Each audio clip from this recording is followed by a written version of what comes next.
Salam sejahtera Bapak, Ibu, dan Saudara yang dikasihi oleh Tuhan Yesus Kristus. Berikut adalah pengantar PA bagi PA online kita malam hari ini. Bacaan diambil dari Kejadian 3, ayat 8 hingga ayat yang ke-15.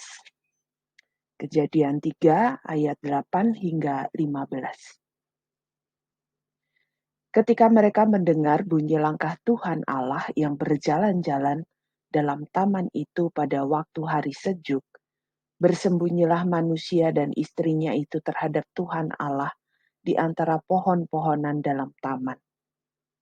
Tetapi Tuhan Allah memanggil manusia itu dan berfirman kepadanya, "Di manakah engkau?" Ia menjawab, "Ketika aku mendengar bahwa engkau ada di dalam taman ini, aku menjadi takut karena aku telanjang. Sebab itu aku bersembunyi." Firman-Nya, "Siapakah yang memberitahukan kepadamu bahwa engkau telanjang? Apakah engkau makan dari buah pohon yang kularang engkau makan itu?" Manusia itu menjawab, "Perempuan yang kau tempatkan di sisiku, dialah yang memberi dari buah pohon itu kepadaku, maka kumakan." Kemudian berfirmanlah Tuhan Allah kepada perempuan itu, "Apakah yang telah kau perbuat ini?" Jawab perempuan itu, "Ular itu yang memperdayakan aku, maka kumakan." Lalu berfirmanlah Tuhan Allah kepada ular itu, "Karena engkau berbuat demikian, terkutuklah engkau di antara segala ternak dan di antara segala binatang hutan. Dengan perutmu lah engkau akan menjalar, dan debu tanahlah akan kau makan seumur hidupmu. Aku akan mengadakan permusuhan antara engkau dan perempuan ini, antara keturunanmu dan keturunannya. Keturunannya akan meremukkan kepalamu dan engkau akan meremukkan tumitnya." Saudara-saudara yang dikasihi oleh Tuhan Yesus Kristus, bacaan kita ini merupakan bagian dari peristiwa jatuhnya manusia ke dalam dosa.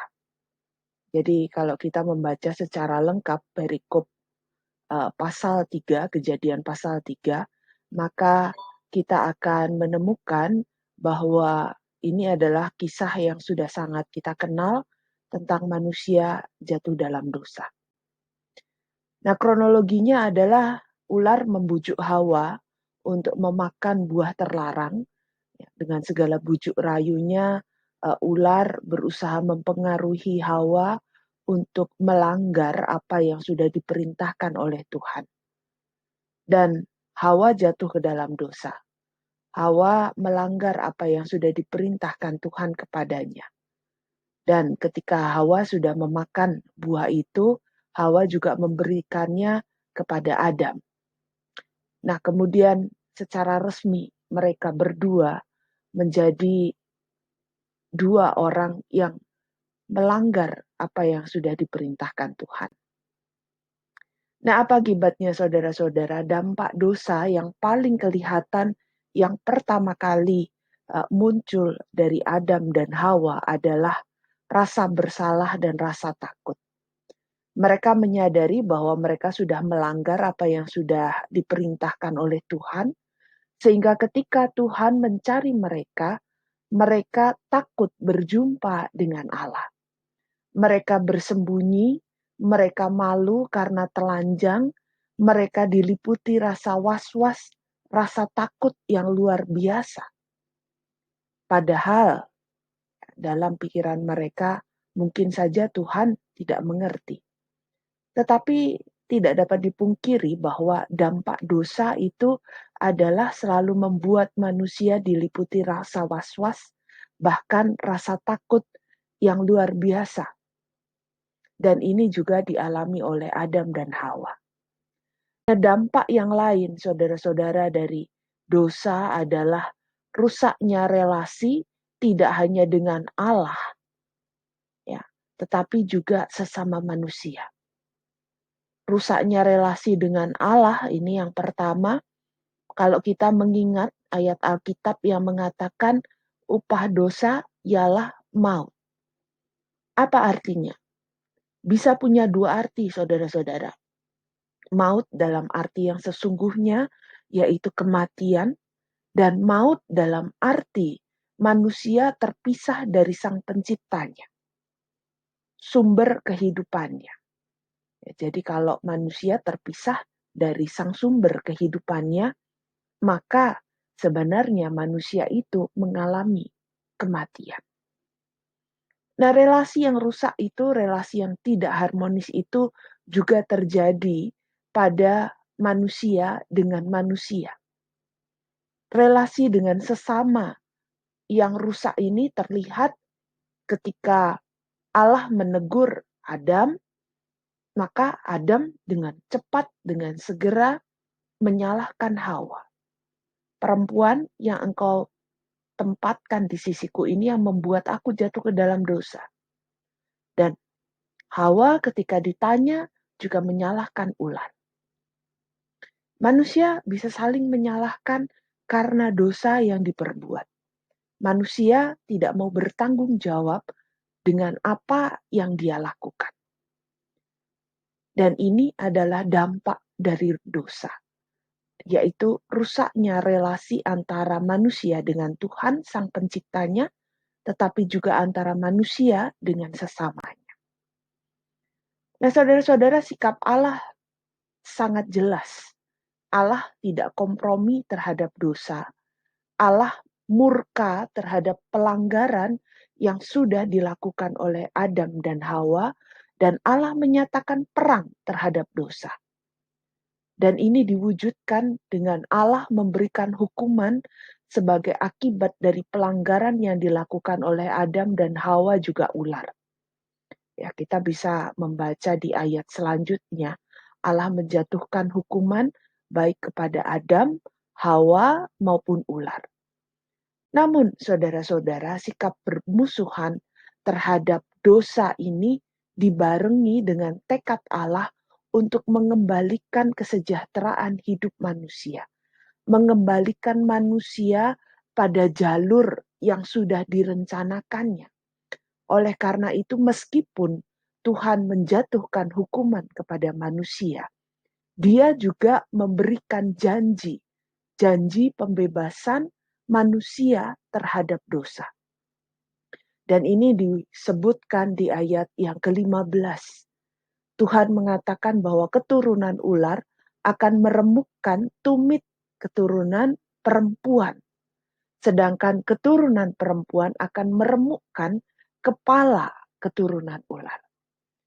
Saudara-saudara, hukuman itu tetap diberikan kepada manusia karena pelanggarannya, karena dosa yang diperbuatnya.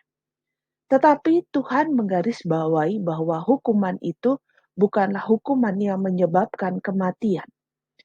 Tetapi hukuman itu akan membuat manusia jera.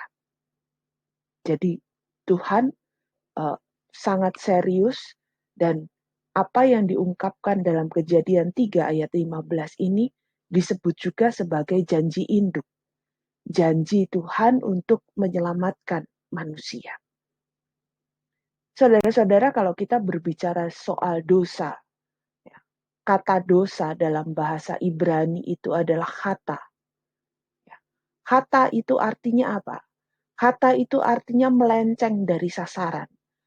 Artinya tidak mengenai sasaran. Khata itu artinya salah langkah. Sehingga kalau kita berbicara soal dosa, artinya bahwa manusia sudah melenceng dari sasaran, bahwa manusia sudah mengambil langkah yang salah. Dan pada hakikatnya, dosa itu adalah wujud dari ketidaktaatan dan pemberontakan manusia terhadap Allah. Jadi, dosa ini sangat serius sekali, saudara-saudara. Kita seringkali memperhalus kata dosa ini dengan mengatakan bahwa itu adalah kekhilafan, itu adalah ketidaksengajaan, padahal dosa itu adalah sesuatu yang menunjukkan pemberontakan manusia kepada Tuhan. Manusia tidak mau mengikuti apa yang sudah direncanakan Tuhan. Jadi ibaratnya anak panah, Tuhan itu pemanahnya sudah menetapkan, sudah mengukur, sudah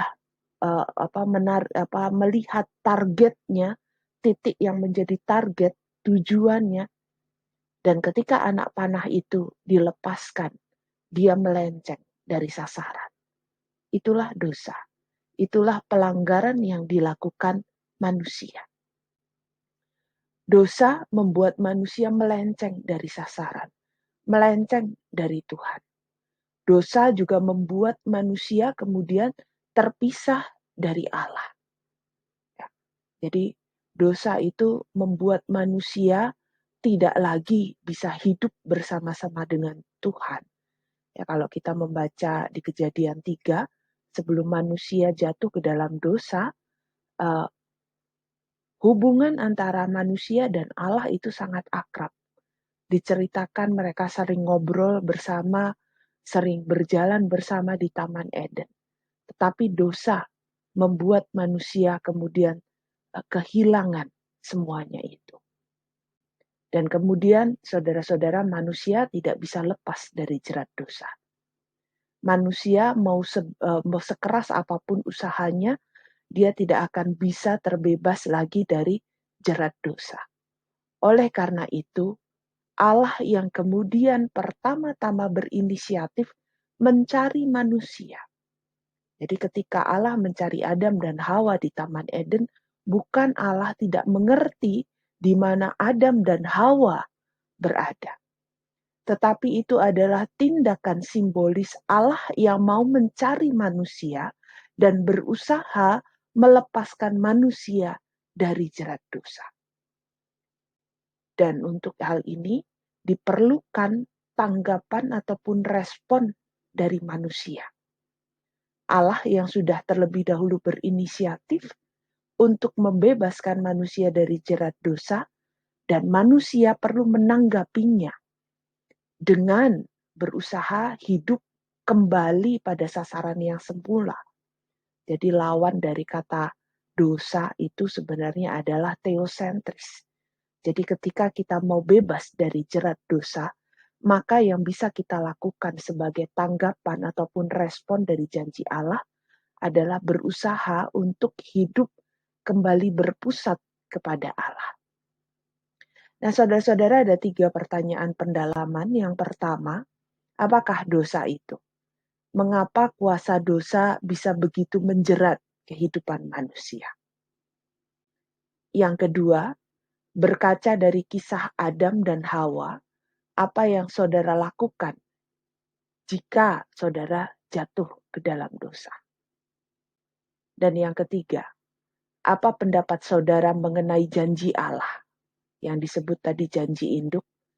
Apakah janji itu berkaitan dengan Tuhan Yesus? Demikian pengantar PA untuk PA kita malam hari ini, saudara-saudara. Selamat mempersiapkan diri dan sampai berjumpa dalam PA online melalui WA Group PA Online GKI Buaran.